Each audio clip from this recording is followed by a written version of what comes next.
Et salut à tous et bienvenue sur PS2 Channel. Et aujourd'hui, une nouvelle vidéo. Donc, c'est pas vraiment une nouvelle puisque j'avais déjà fait une vidéo Devil May Cry sur ma collection Devil May Cry. Mais sauf que comme j'avais pas encore un truc pour fixer ma caméra et que je la tenais à la main, donc ça bougeait partout. Donc, je suis pas du tout satisfait du résultat de cette vidéo-là. Donc, j'ai décidé de recommencer, de la refaire dans des meilleures conditions, hein. Donc, voilà.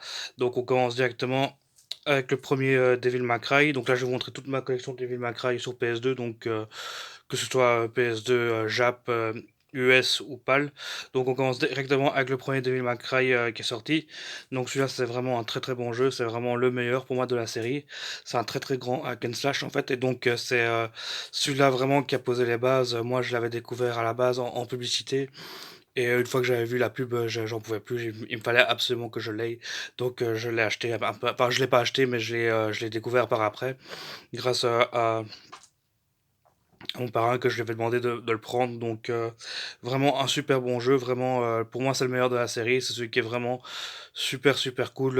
En fait, je sais pas si vous saviez, mais à la base, Devil May Cry, ça devait être Resident Evil 4, hein. Donc c'est pour ça que Léon et Dante ont des traits similaires, hein, puisque à la base c'était pensé pour faire un Resident Evil 4. C'est pour ça qu'au début de Devil May Cry, quand il y a le château et tout, il y a une ambiance un peu pesante, un peu horreur comme ça. Ben, c'est normal parce que c'était un prototype enfin c'était une des premières versions de Resident Evil 4. Donc voilà la différence entre, enfin la ressemblance entre Dante et Léon de Resident Evil. Donc celui-là, moi je l'ai trouvé excellent, vraiment très très dur, hein. On peut le faire en mode Dante Must Die, hein. Donc là, franchement, c'est des modes de jeu très très compliqués, hein, où il y a des ennemis très très forts qui sont directement en ennemis basiques au début du jeu. Donc voilà, vraiment du challenge dans ces jeux-là. Le seul reproche qu'on peut lui faire encore, c'est il y a beaucoup de mêmes boss qui reviennent en fait, hein. Il y a l'araignée, on l'a fait plusieurs fois, le monstre aussi. Donc c'est vrai qu'il y a des combats en fait qui sont assez répétitifs puisqu'on se bat toujours contre les mêmes boss, donc ça c'est un peu dommage. Mais bon, moi le premier il reste vraiment excellent, c'est vraiment le meilleur pour moi. Il y a vraiment quelque chose dans ce jeu, quelque chose de mystique. Moi j'aime beaucoup le premier Devil May Cry que je trouve vraiment excellent. Ensuite, on continue avec le Devil May Cry 2. Donc le Devil May Cry 2 qui est une super bonne belle jaquette, hein, mais qui est le moins bon de la série, hein. Celui-là je l'ai pas trop aimé. En fait, le seul problème de ce Devil May Cry, c'est que je l'ai vraiment trouvé trop court. En fait, je l'ai vraiment fini super vite et j'ai trouvé qu'il n'y avait pas le challenge que par rapport aux autres Devil May Cry. Donc voilà, un peu décevant pour le 2, hein. Le 2, c'est ce que beaucoup de personnes disent aussi, hein, je ressens cet avis aussi, hein, que je le trouve vraiment décevant par rapport aux autres. Ensuite, on a eu le Devil May Cry 3 qui remonte un peu la pente, hein, même s'il est toujours moins bien que le 1. Donc le Dante Awakening, et on a aussi le Special Edition. Donc voilà ces deux Devil May Cry là, en fait, pourquoi ils sont sortis, d'abord celui-là et puis celui-là, parce que justement en fait, hein, il y avait des problèmes de localisation dans la difficulté. Donc il me semble que dans le Devil May Cry normal, le mode difficile était pour nous pour le mode normal, et donc en gros personne n'arrivait à finir le jeu tellement que le jeu était très dur en fait. Donc erreur de difficulté dans la localisation. Donc après ils nous ont sorti le Devil May Cry 3 Special Edition qui est lui a corrigé cette difficulté et qui nous a rajouté le personnage de Virgile, le frère de Dante, dans le jeu, hein. Donc on peut jouer avec les deux personnages. Donc à César pas, le 3 il remonte quand même la pente, hein. Pour moi il est quand même bien mieux que le 2, mais pas aussi bon que le 1. Donc voilà. Maintenant on va reprendre celui-là.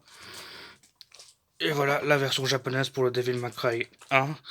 Donc voilà, hein, pas une très très grande différence entre les deux covers, hein. On peut voir que sur la version Jap, là le rouge il est un peu plus différent. Là il est quand même un peu plus, je sais pas comment dire, un peu moins fort comme ça. Alors que là il est bien rouge quoi comme ça. Donc ouais, à part... non, comme je dis, pas beaucoup de différence, hein. La jaquette ressemble à vraiment la même. Peut-être un peu plus de détails sur la version japonaise, mais encore, c'est pas flagrant quoi. Et je peux vous montrer aussi le artwork de la version américaine, hein, qui elle, pour le coup, est complètement différent. qui est sympa aussi, hein, quand même, hein, franchement. Moi, j'aime bien cet artwork-là encore, hein, donc ça, c'est le Devil May Cry en Greatest East, hein, donc c'est comme les Platinum. Allez, comme Platinum en Europe, hein, sauf que ça, c'est aux États-Unis. Donc voilà, pour les 3 premiers Devil May Cry, comme ça, vous voyez les 3 jaquettes différentes, donc voilà.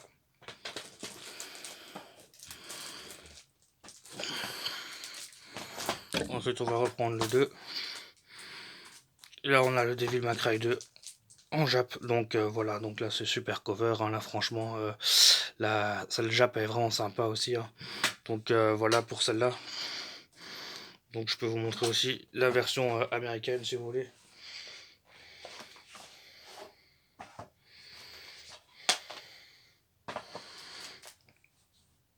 Là pour le coup, elles sont toutes les 3 différents. Là, on a un dente un peu plus sombre, un peu plus gris comme ça, et là, il est un peu plus jaune comme ça, orangé comme ça. Donc voilà, je sais pas pour vous, moi j'ai une préférence quand même pour la cover Jap que je trouve vraiment magnifique. Donc voilà pour celle-là. Donc voilà, à vous de voir hein, quel est votre préféré, hein. Donc voilà pour le Devil May Cry 2. Ensuite, on a le Special Edition. Ben là, il se ressemble quand même vachement, hein, quand même. Enfin, quoique, pas du tout en fait. Donc là, c'est Devil May Cry 3. Donc là, je possède que en PAL et en américain. Je n'ai pas le Devil May Cry 3 Special Edition en Jap. Donc voilà, donc là, on a des artworks qui sont complètement différents aussi. Donc la petite préférence quand même pour la version PAL là.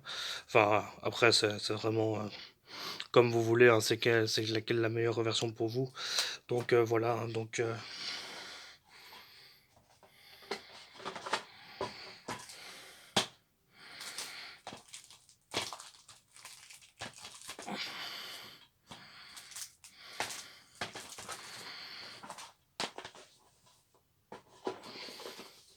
et pour ma dernière pièce que je possède, hein, c'est le Devil May Cry 5e Anniversary Collection, hein, donc c'est celui-là. La pièce que je suis la plus fière hein, dans ma collection Devil May Cry, hein, puisque c'est un pack qui réunit les 3 Devil May Cry en fait, hein, donc la 5e anniversaire série collection, hein, donc voilà, moi j'aime beaucoup le artwork de la boîte, et dedans vous avez les 3 Devil May Cry en US, hein, donc voilà, ils sont super cool, super beaux, bah, je viens de vous les montrer, mais voilà, comme ça, vous savez qu'il existe cette version là, hein, donc avec cette belle boîte là aussi, hein. Donc je sais pas c'est pour vous, mais moi j'aime beaucoup cet objet là, je trouve vraiment que c'est un très très beau fourreau. Donc voilà pour la collection Devil May Cry, hein, donc je possède aussi la version PS4 hein, qui a été refaite, j'avais aussi je sais pas si je l'ai encore, mais je le possède soit sur PS3 ou sur Xbox 360 parce qu'il y a eu plusieurs allez, pas des remakes, mais des remasters, on va dire, de Devil May Cry sur la PS3, la Xbox 360. Il y a même, il me semble bien qu'il y a la version PS4 et Xbox One. Donc voilà pour ça.